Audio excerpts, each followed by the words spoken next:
para nosotros es la oportunidad de abrir las puertas del servicio meteorológico a todos ustedes. Y lo vemos como una oportunidad para interactuar, para intercambiar conocimientos y para reforzar un concepto, una idea, que es la de construir juntos la meteorología que todos queremos. Siempre que hacemos algo me gusta darle el crédito a las personas que lo hicieron posible. Suele uno agradecer al final, así que los agradecimientos van a venir al final, pero yo quiero compartir con ustedes cómo llegamos acá.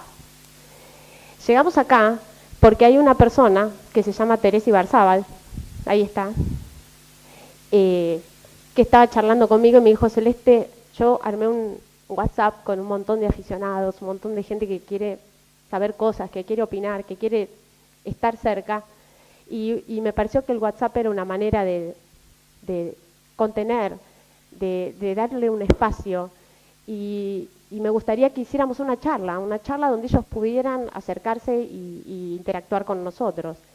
Fabuloso, le dije, Teresa, vamos para adelante.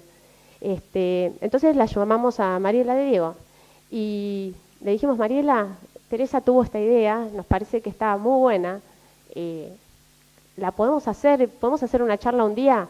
No, pero Mariela dice: no, esto es re grosso, dice, no, esto tiene que ser una marca, esto tiene que ser un espacio que quede definido y que nos haga reconocibles, no solo por una vez, sino por varias veces. Esto se tiene que abrir, esto tiene que dar un espacio permanente en la comunicación del servicio meteorológico con el público.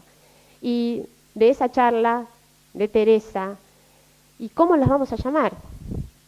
No sé, aparece el hijo de Teresa diciendo: ¿y por qué no las llamamos Charlas Met? Buenísimo. Bueno, ¿por qué cuento esto? Porque es un poco la manera que nosotros abonamos de trabajar. La de trabajar trayendo ideas, trayendo propuestas, vehiculizando las que son posibles, haciendo todo lo que está a nuestro alcance de alguna manera para acercarnos a todos ustedes. No desde un lugar de autoridad o de lejanía, sino desde un lugar de contacto, porque sabemos que hay mucho conocimiento del lado del que ustedes están, hay conocimiento del lado que nosotros estamos, y entonces es ni más ni menos que una cuestión de poder comunicarnos. Así que bienvenidos a las Charlas Met, a la primera de muchas Charlas Met, y me toca entonces empezar a mí mi parte en esta charla.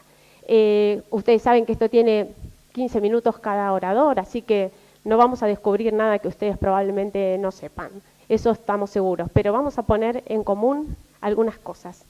Y mi parte se llama ¿cuáles son los desafíos de la Argentina en el pronóstico de eventos severos? Ahí están las dos palabras claves: pronóstico y eventos severos. Y por supuesto, mi perspectiva de lo que son los desafíos. Vamos a ver si la compartimos. Por lo pronto, lo primero que me gustaría es decir que el pronóstico tiene una definición, ¿sí? Estoy segura que todos la conocen, pero siempre viene bien ir a la Real Academia Española y ver qué es el pronóstico. Es la posibilidad de predecir algo a futuro ¿en base a qué? En base a indicios, en base a conocimientos o en base a evidencias, ¿sí? Acuérdense de esta definición, no lo digo porque sí. Sé que todos ustedes saben lo que es un pronóstico, pero me parece importante que tengamos un lenguaje común, ¿sí? Un pronóstico es eso. Entonces, a partir de indicios, llegar a un pronóstico. De acuerdo. Entonces, la otra palabra que está en la charla es eventos severos. Y ahí la Real Academia Española no es mucho lo que nos puede aportar. ¿Por qué? Porque hay muchas definiciones de eventos severos. Solamente quiero marcar 4 cosas de por qué hablamos de eventos severos. Primero, se aplica este concepto solamente a algunos fenómenos meteorológicos, no a todos. Segundo, tiene que estar vinculado de alguna manera con algo que produce daños o que tiene el potencial para producir daños. Tercero, tiene que superar un umbral, porque por algo lo denominamos severo. Entonces, la severidad tiene que estar dada por haber superado un umbral. Y cuarto, ese umbral no va a ser el mismo en todos los lugares, ¿sí? No es lo mismo el umbral para definir una lluvia severa en Resistencia que en Comodoro Rivadavia. Así que vamos a arrancar entonces poniendo este lenguaje común para saber de qué hablamos cuando hablamos de pronósticos y de eventos severos. Y entonces me pareció que valía la pena compartir lo que para mí son los desafíos para el pronóstico de eventos severos en la Argentina, contando un poco mi historia, que de alguna manera me llevó al pronóstico de eventos severos.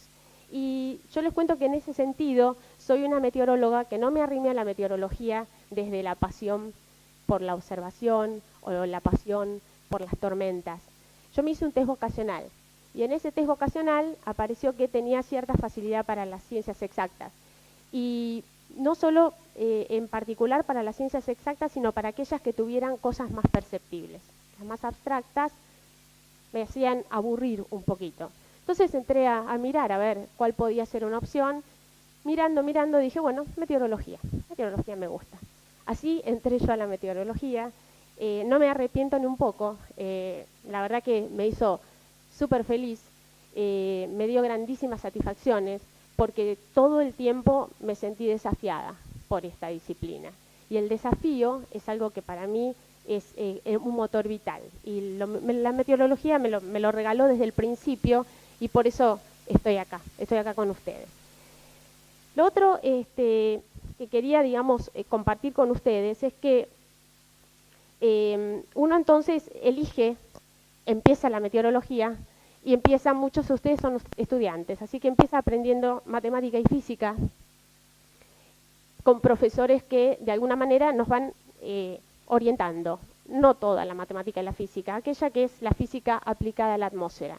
Entonces, lo primero que aparece ahí es el conocimiento del sistema físico como una herramienta fundamental para trabajar en los pronósticos.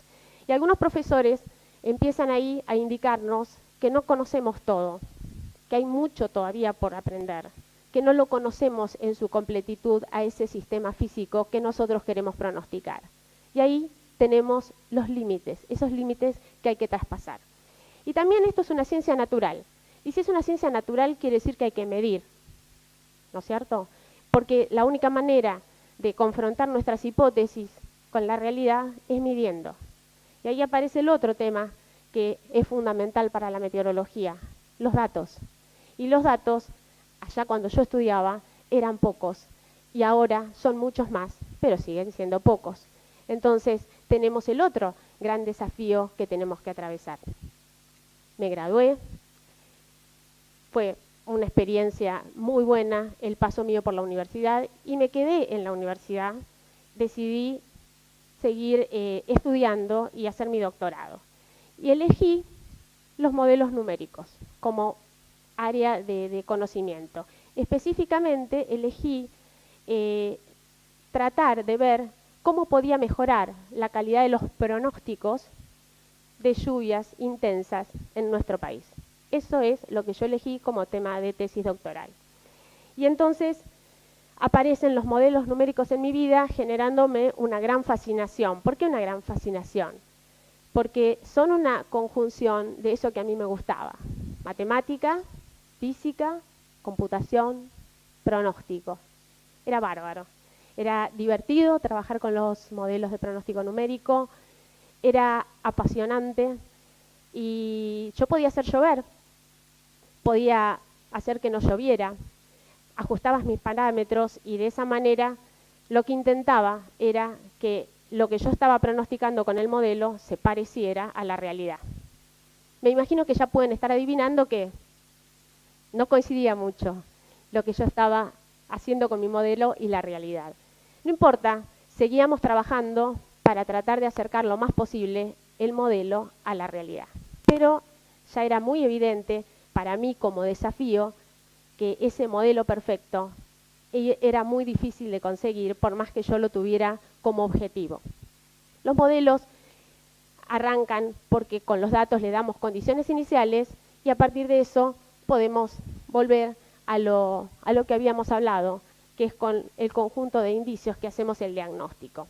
Y ahí me voy a parar un minutito para ponerle acento, énfasis a algo que me parece que no siempre tenemos muy en cuenta, y es la importancia del diagnóstico como elemento clave para el pronóstico. Y ahí siempre yo apelo a la medicina porque me parece el ejemplo más claro para comparar con la meteorología. Nadie le cuestiona al médico el valor de un buen diagnóstico. Si yo voy al médico y el médico me diagnostica úlcera en lugar de apendicitis, me va a ir mal. Me va a ir mal como paciente y el pronóstico de lo que me va a pasar va a ser malo. ¿Por qué un médico podría equivocar el diagnóstico? Bueno, podría equivocarlo por muchas causas. Podría equivocarlo porque los conocimientos son acotados, o porque los datos que le provee el paciente son insuficientes, o porque no tienen la calidad necesaria. Entonces, en meteorología pasa exactamente lo mismo. En meteorología necesitamos como base fundamental un buen diagnóstico para poder hacer un buen pronóstico. Si el diagnóstico falla, es imposible que el pronóstico sea bueno. Por eso le quiero poner intensidad a la idea y que ustedes se lleven como desafío el diagnóstico como base previa y sustantiva para un buen pronóstico.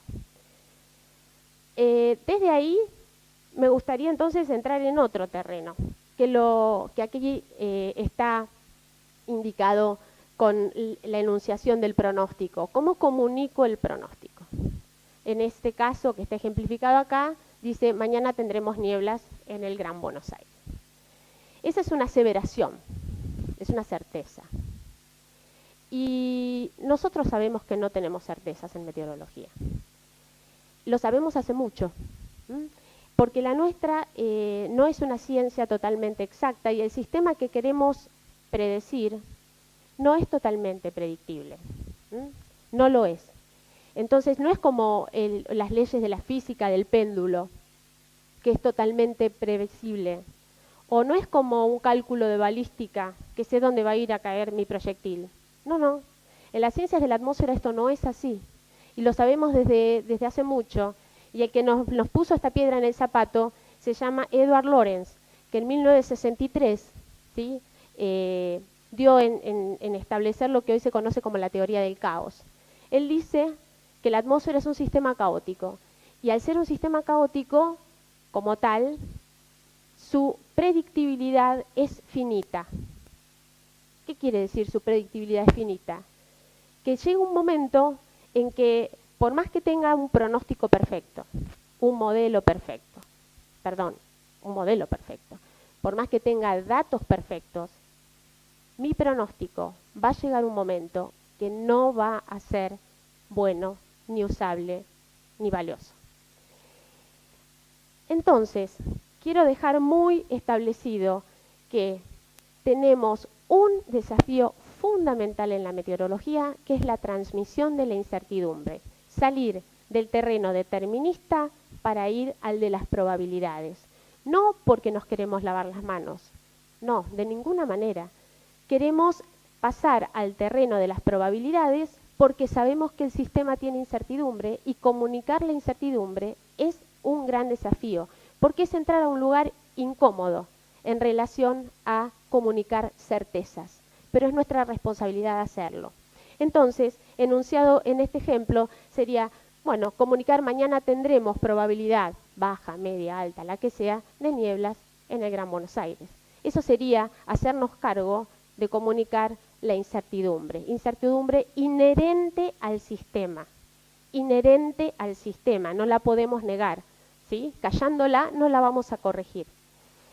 Yo cuento esto porque, como les dije, venía muy entusiasmada con mi modelo, tratando de ajustarlo lo más posible a las observaciones, pero claro, cada vez que elegía un caso distinto, todo lo que yo había ajustado me volvía a fallar y entonces vuelta a empezar. Pero tenía la mirada determinista. Yo me formé con una mirada determinista. Me costó mucho entender la importancia de pasar al terreno de las probabilidades.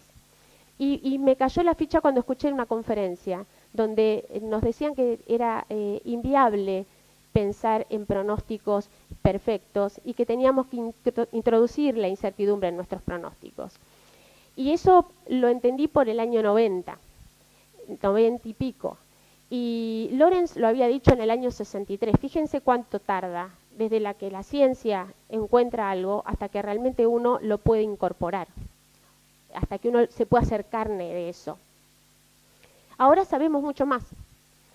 Después de 50 años, ¿saben qué otra cosa sabemos? Sabemos que Lorenz había calculado que el límite de la predictibilidad eran 2 semanas. Hoy sabemos que eso no es así. Hoy sabemos que la predictibilidad depende del sistema que quiero pronosticar y depende del día. No todos los días tengo la misma predictibilidad y no todos los sistemas son igualmente predictibles. Estamos hoy hablando de tormentas o de eventos severos. Bueno, en general los eventos severos son entre los que menos predictibilidad tienen. Lejos de esas 2 semanas, algunos de ellos tienen minutos de predictibilidad, horas de predictibilidad, un día en algunos casos. Entonces, esta predictibilidad es lo que pone el límite a nuestro quehacer en el pronóstico y a nuestra probabilidad real de transmitir ese pronóstico. Y me queda por contarles un poquito cómo viene el tema en Argentina y cuáles son los desafíos que tenemos en Argentina. En Argentina tenemos todos estos desafíos: modelos, datos, incertidumbre, comunicar incertidumbre, pero además de eso tenemos un territorio gigante, que está bárbaro, porque tenemos de todo tipo de climas, porque tenemos una geografía diversa, eso está genial. Pero tenemos una red, que son esos puntitos azules, y es un poco insuficiente. Y los puntitos rojos lo que muestran es las necesidades. Nosotros necesitamos medir en más puntos para dar servicios en más puntos y tener un mejor ajuste a lo que hacemos.